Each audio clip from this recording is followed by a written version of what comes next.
പ്രഭാസിനേക്കാൾ ഒരു സ്റ്റെപ്പ് മുകളിൽ എനിക്ക് തോന്നിയിട്ടുള്ളത് അമിതാഭ് ബച്ചനാണ്. അമിതാഭ് ബച്ചൻ്റെ പെർഫോമൻസ് ഒന്നും പറയാനില്ല. അശുദ്ധാത്മാവിൻ്റെ ഒരു വേർഷനാണ് അമിതാഭ് ബച്ചൻ ചെയ്തേക്കുന്നത്.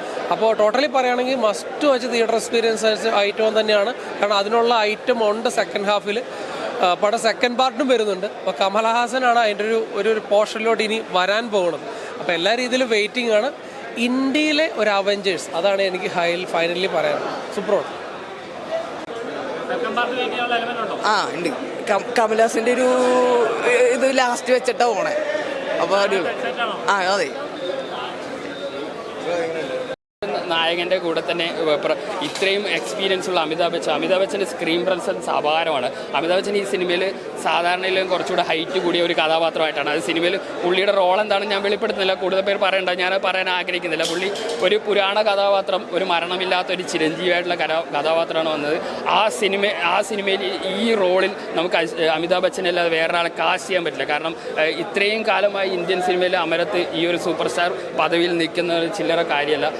പ്രഭാസിൻ്റെ തന്നെ ഇൻട്രോ ആണെങ്കിലും ഓരോരുടെ ഇൻട്രോയിലൂടെ അയാളെ ഹീറോ ബിൽഡപ്പ് വരാൻ വേണ്ടി സമയമെടുത്തെങ്കിലും വന്ന് ലാൻഡ് ചെയ്ത മുതൽ ക്ലൈമാക്സ് വരെ ഒരേ പേസിൽ ഇടിച്ചു നിന്നൊരു പ്രത്യേകതരം ഒരു പെർഫോമൻസ് ആയിരുന്നു അമിതാഭ് ബച്ചൻ്റെ. ആ എനർജി എടുത്തു പറയേണ്ടതാണ്. ഡയലോഗ് ഡെലിവറി നമ്മൾ മലയാളത്തിലാണ് കേട്ടത്, ഒരുപക്ഷെ ഹിന്ദിയിലാണെങ്കിൽ അദ്ദേഹത്തിൻ്റെ ഡയലോഗ് ഡെലിവറി കൂടി അറിയാമായിരുന്നു. ഈ പടത്തിനെ കുറിച്ച് എന്താ പറയേണ്ടത്? ഗ്രേറ്റ് ഇന്ത്യയിലെ ഗ്രേറ്റ് ഒരു സിനിമ നമ്മൾ കണ്ട ഒരു പ്രതീതിയാണ് നമുക്ക് തോന്നിയത്.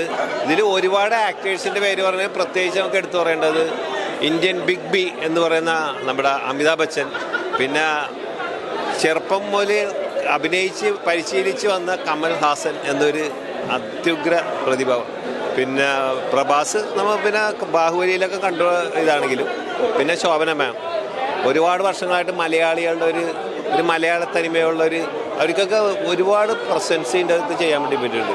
പിന്നെ പറയേണ്ടത് ദീപികനെ നമ്മൾ കണ്ടേക്കുന്ന പല വ്യത്യസ്ത വേഷങ്ങളിലാണെങ്കിൽ ഒരുമാതിരി ഹോളിവുഡ് ടൈപ്പൊക്കെയാണ് അവർ അഭിനയിച്ചെങ്കിൽ ഇതിലൊരു അമ്മ എന്നൊരു മാതാവ് എന്നൊരു കഥാപാത്രത്തിൻ്റെ ഇതൊക്കെ അവിടെ ശരീരഭാഷ കൊണ്ടൊക്കെ എന്തായാലും ഗ്രേറ്റ് ഡയറക്ടർ അശ്വിൻ.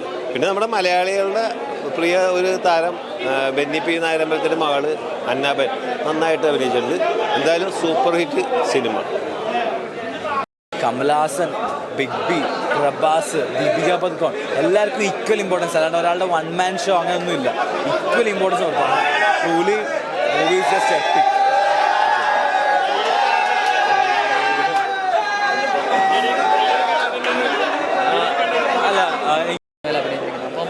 വളരെ മനോഹരമായിട്ട് മേക്ക് ചെയ്ത ഒരു കണ്ണഞ്ചിപ്പിക്കുന്ന പ്രകടനം.